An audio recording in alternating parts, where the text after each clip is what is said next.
Hello, this is Johnny and John, and today we're going to be speaking to Linda Cater. She is the mother of Andrea Nelson, was allegedly murdered in 2003, and we're going to be with her about that case today and some of the ins and outs of what happened, some of the mysteries maybe we can unlock about it. John? Yeah, well, I met Linda through Facebook.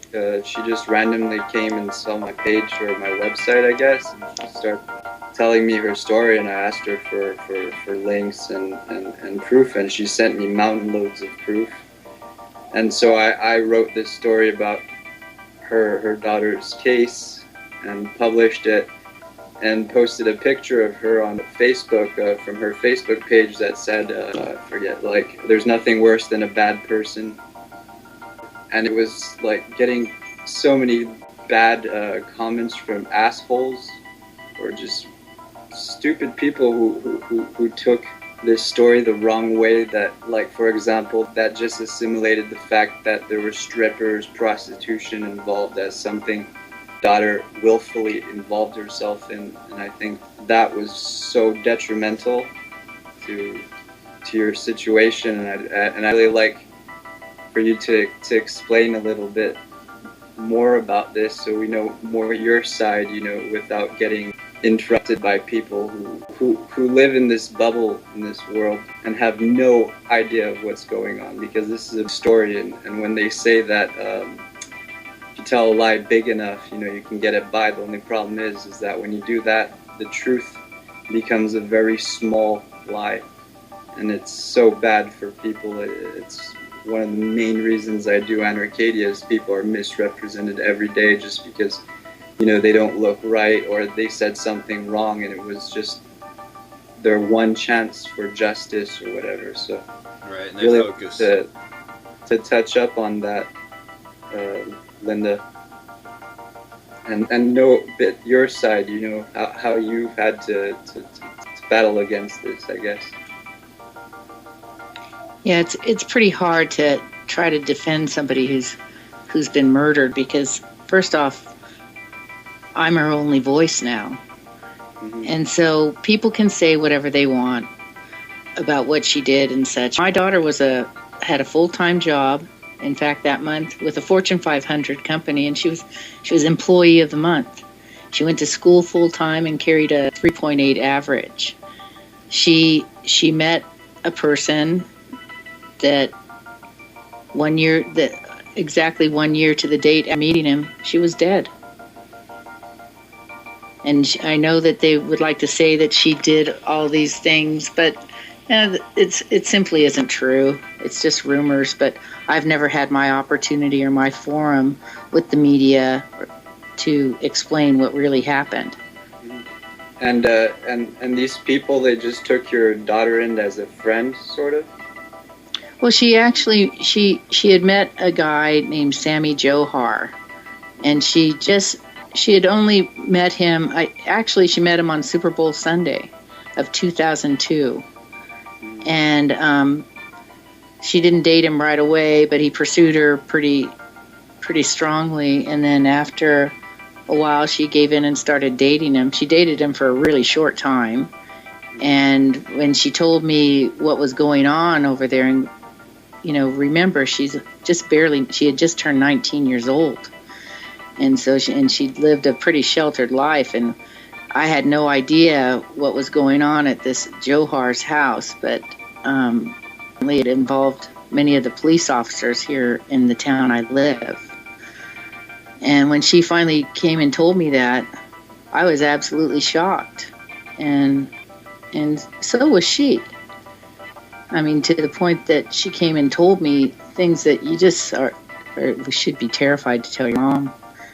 And when she told me, I drove her straight to the police department. I didn't want those kind of police officers working in my town.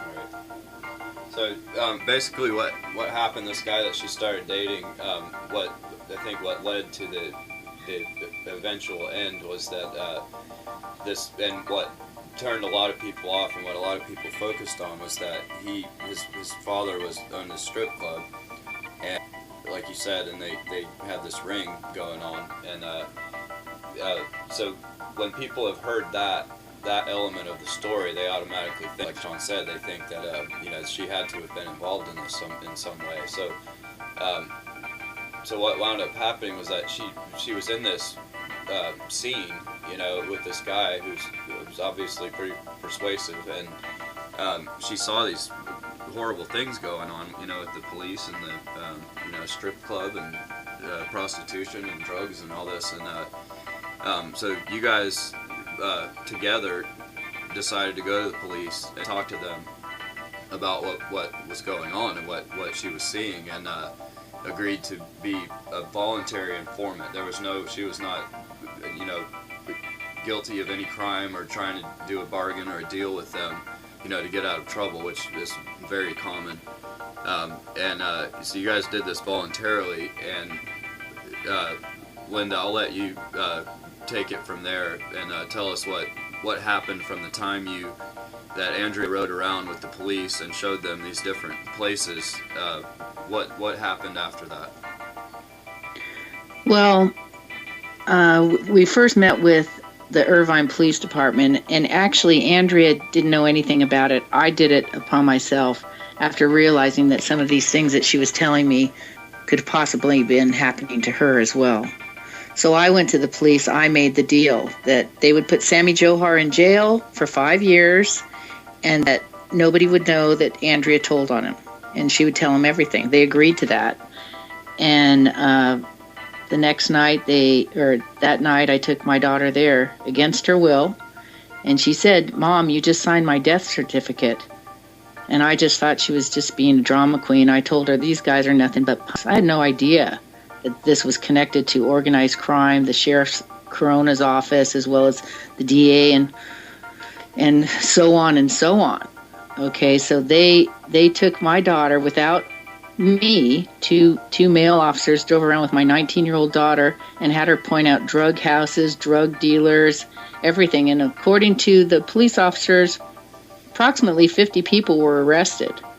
They were going to arrest Sammy, which they did, but somehow, according to a private investigator, the coroner's office or the sheriff's office was given a $5 million deposit or bail for Sammy Johar to be released, even though he was not set up for release, nor did he have bail. So somehow $5 million passed from the Johar family to the Corona regime here in Orange County, and there's no record of that. And of course, I can't prove it, but I've spoken to officials about it. They promised to look into it, and that's when I was no longer allowed in those officials' offices, nor would they respond to me anymore. So, I mean, it's such a convoluted story that it can sound crazy, but absolutely everything has happened that I tell you is true. And in the 10 years that I've been telling the story, it's never changed. However, every department that I've worked for or depended on or expected to help, all of their stories have changed, including the doctors in the autopsy, police reports, and supplemental police reports. But as you'll see in what I tell you today, I'll tell you the exact same story that I said 10 years ago, which is all over the internet and easily verifiable.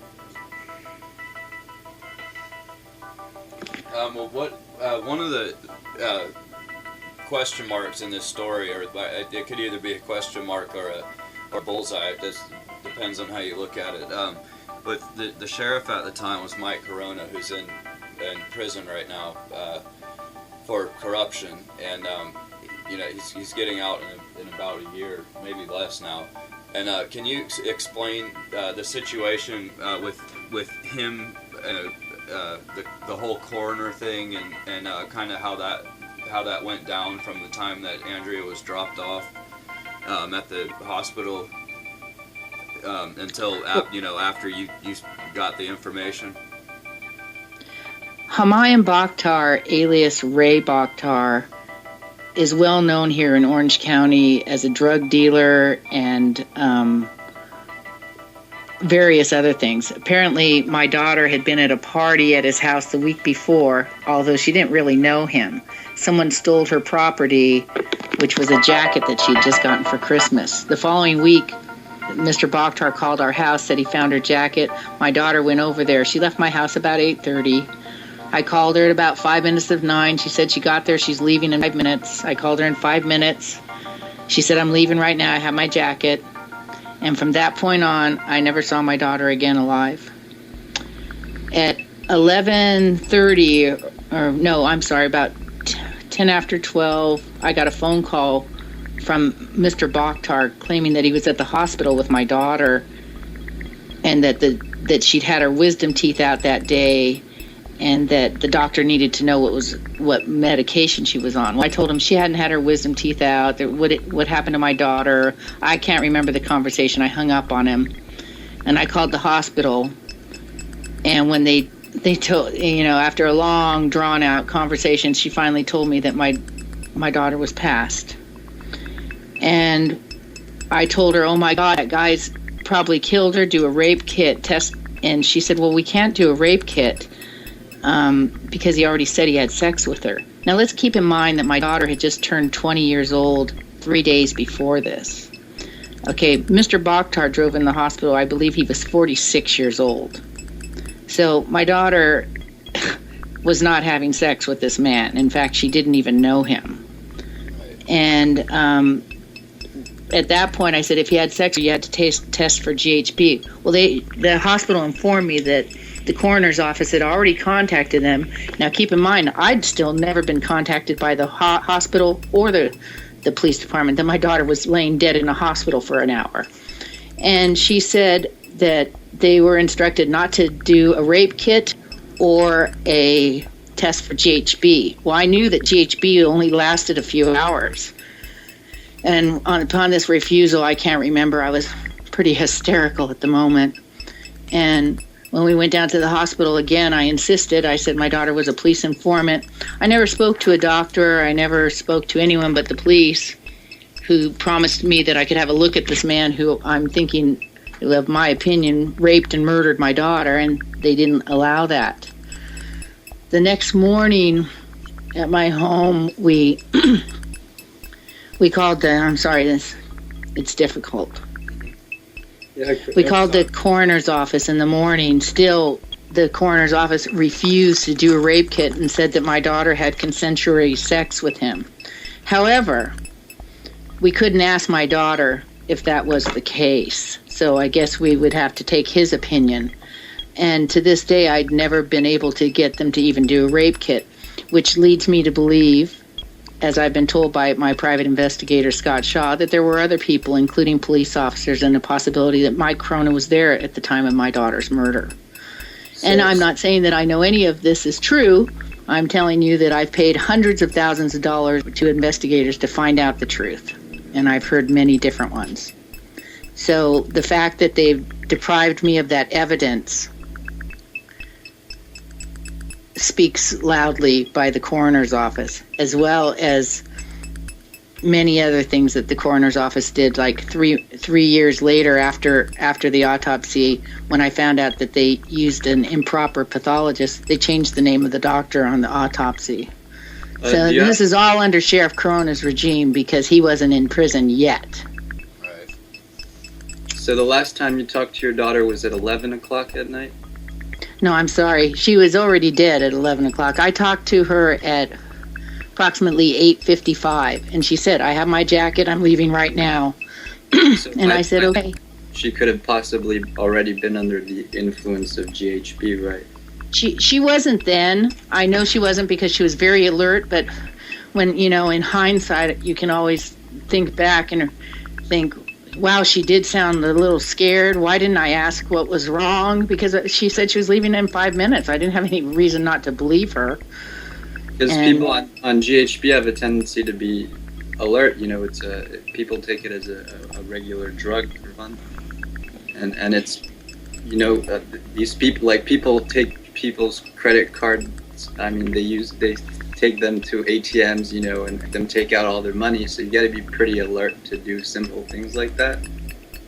Right. Andrea and I had a code word, and Okay.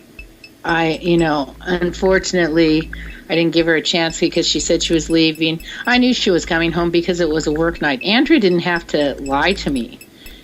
She was a very responsible young girl, so she lived with me, and there was no sense. If she was going to stay over there and party, she would have told me. She would have said, "I'm going to hang out here for a while." She wouldn't have told me that, so because she would have known I would have kept calling. So we didn't have that kind of a relationship where she was deceptive with me. She said she's leaving in 5 minutes. I called her back in 5 minutes. She said, "I'm leaving now." There was no reason not to believe her. Right. And no autopsy was ever done. Well, they did an autopsy, but the original autopsy that they did, I had a pathologist review, and he's on the internet, Dr. Harry Bennell. He reviewed her report that I gave her because, of course, they didn't give me anything except for the final autopsy because they wouldn't, even to this day, I'm still not able to get my property from any police entity or, government agency. But when he did the autopsy, he wrote a letter to the Newport Police Department and asking them to reinvestigate it because it was pretty obvious that my daughter had been suffocated. And they claimed, the coroner's office claimed to have reviewed it again and came up with the same conclusion. However, 9 years, almost 10 years later, the same doctor of Dr. Harry Bennell, who'd been telling me for 9 years and incurred me for the wrongful death suit, which cost me almost $250,000 and put our family in complete debt and, depression from that. But Dr. Harry Bennell finally got authorization to review the photographs, and now, according to the photographs, that they don't match the original autopsy whatsoever. So I don't know what's going down at the coroner's office, but I certainly need somebody's assistance to get to the bottom of what, because I believe that Sheriff Mike Corona has everything to do with the cover-up, rape, and murder of my daughter. Right. He basically, from what I know, he pretty much orchestrated a lot of this, or it looks like he did. And he also had a friend whose son was dealing in the GHB, so he's completely in the circle. And what we need is a complete investigation into Orange County down here from the highest authority and from an authority that might have some sort of integrity to get to the bottom of this, because my daughter's been dead for 10 years, and I honest to God, have suffered not only from the death. You would think that the worst thing that ever happened to me was the death of my daughter, but to find the corruption and the deceit and all the criminal behavior that came after that by all the people that I grew thinking that these people protect us. Yeah. It was the most frightening revelation that a person could come to. So basically, trying to accept the death of their own child. Yeah. So basically, your lawyer bled you dry, right? Oh my gosh, my lawyer, his name was Norman Gregory Fernandez. He works in Southern California, and he is the most I don't know what happened with Norman. He was my attorney for 5 years. He knew that I was sucking every penny out of my house to pay him, and he put me through just as bad as what Bakhtar and the police did to me. He would tell me things like, he went into great detail how my daughter was brutally murdered and strangled and shot with cocaine and then woken back up again. Are we still on? Yes. Okay, and that he and I begged him not to tell me. I have witnesses that know that he's not supposed to tell me these things. And he, after being deposed, and got to remember that I was deposed for probably 150 hours. I wasn't even a witness of the crime, which cost me thousands of dollars in depositions, with my attorney just making money off of these. And all along, he could have stopped them, but he didn't, because he was just making money doing those things. And then after a deposition that was a very brutal one, he took me out in the parking lot and decided this was the time to tell him exactly how my daughter was murdered. And my girlfriend and I sat there as I collapsed in the parking lot when he was telling me that she was full of cocaine, killed, brought back to life, killed again, that there was bruises all over her neck, her wrists from being tied to a bed where they did a snuff film while they killed her. And all of this I have a witness to. All of this was reported to the state bar, and nothing has happened. And my attorney came to a point where he told me that he was frightened for his life. He had to quit practicing law altogether the night that he called me and quit my case after 5 years and close to $200,000, and then making me hire a private investigator, Scott Shaw, who he later claims has been arrested for perjury, so he couldn't be a witness in our case. And this is a man he forced me to hire and pay him huge amounts of money. And then he quit the case. Scott Shaw disappeared, and then he turned it over to another attorney who basically slept through my court case, stole all my property, and damaged a portrait of my daughter that I had done for her funeral. All of this was, I mean, it's indescribable to know that good things get punished like this. Yeah. I have a question. Linda, you know, this, part of the struggle that you've been through, like you said, aside from the loss of your daughter, is you haven't just let these, you haven't let other people do this for you. You've written countless letters, all the way up to the Attorney General of California. And as well as the federal attorney general. Right. So, hold on. I just want to stop for 1 second. I just want to ask Linda, at what point during this time were they stripping down the murder scene? Because that also happened. Well, yeah, everywhere where there would be any evidence has been completely destroyed. Mr. J's, the strip club which Sammy Johar owned, which my daughter never ever worked at, and if she did, someone should provide some W-2 forms, because then they should be arrested for illegally hiring people because she's old enough to work there. Secondly, Bakhtar's house has been stripped down to the core. Now, keep in mind that he lives in a exclusive neighborhood in a private beach in Orange County. Probably the houses run $5 million and up because it's right on the ocean. That house has been stripped down to the guts since approximately 3. As soon as I hired the attorney and got the wrongful death suit going, they started tearing down the house. That house is still torn down in this neighborhood, and nobody in the neighborhood can do anything about it. There's a video on YouTube where you're talking to a guy and you show this place, and what struck me most about it was that they didn't take down the whole house. They just took down a section exactly where, the murder had happened, and I thought that was something that only professional murderers do. You don't do something like that as an amateur. And also the fact that he gave $5 million for his bail. I mean, his drug operation must have been running in the hundreds of millions to be able to give up that kind of money, Well, according to Scott Shaw, the private investigator, he told me that Bakhtar's family, and I'm telling you, I've heard some crazy stories. I don't know how much of it is true or not, but that Bakhtar's family was using El Toro Airport here in Southern California, flying in drugs from Afghanistan. So, like I said, the story is so much bigger than Andrea. But where it ends is that there's this man, Mr. Bakhtar, who lives not far from me, and who's wandering around still enjoying his life. He's never been prosecuted for anything. He's been arrested 3 or 4 times since my daughter's death. All of them have been slaps on the hands. I've pulled all of his docket reports for every arrest he's ever had, and he's never spent any time. He's never had any fines, and he's never had to follow through in any of his probations. Somehow he must have some sort of diplomatic immunity here, and was promised that if he killed my daughter, I mean, there's pictures of Bakhtar in the crime scene that I have, which of course my attorney has stolen, of him smiling right after Andrea has been killed.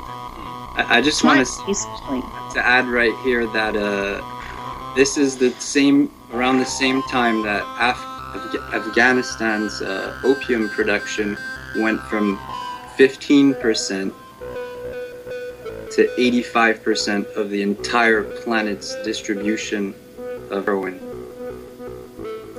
right during the war in Iraq and Afghanistan. This is under George Bush, Obama continued these operations, and all of these drugs were able to come into California, one of the richest states in America, thanks to these people. So it had to be very big, and it had to involve the government, because there is no way that something like this happened. And that's the sadness of this story, is that here is total injustice based on something that has been done repetitively in the past, which is drug contras. The US government has been doing this for decades. The Bush family is extremely involved. The Clinton family used to run cocaine from South America to Arkansas, and Bill Clinton was the governor of Arkansas during that time, and people were murdered, etc. So, I mean, this has been going on for a long time. Yes, we've had fake trials, where they in meetings where they try and expose this, and they even made a movie with Mel Gibson where they try, but it's just a terrible injustice, and it's still going on, and there's absolutely no justice. And I think Linda Cator is really the symbol of this, is that people's families are being ruined for money here, just to sell drugs to innocent people and then fuel more wars. Anyways, sorry for cutting. Just wanted to add that because it's very important. Right. Look, this is a case where most of us think that these types of things just happen on these higher levels, or on some higher plane, or some different kind of people. But really, they're people just like us. They just have the ability to skate around the laws that we're forced to live by, and we do. So this is like an example of a citizen. This is the regular people in our country that are being affected by these actions, and it's like I said, it's bad enough that this happened, but to see it on the bigger scale like this, and to put these pieces together, especially knowing where a lot of this traffic is coming into California, and Southern California in particular, and putting these pieces together it's astounding, because people, like I said, people put it on this other level and think that it's not going to affect them, but it does. It is affecting us. Oh, but I can't tell you how much it's affected me and my family, and it's destroyed many relationships I've had with long-term friends, just because a lot of people want you to just get over it, let it be. Well, I disagree with that philosophy, and if we all let it be, then it's going to get worse. Period.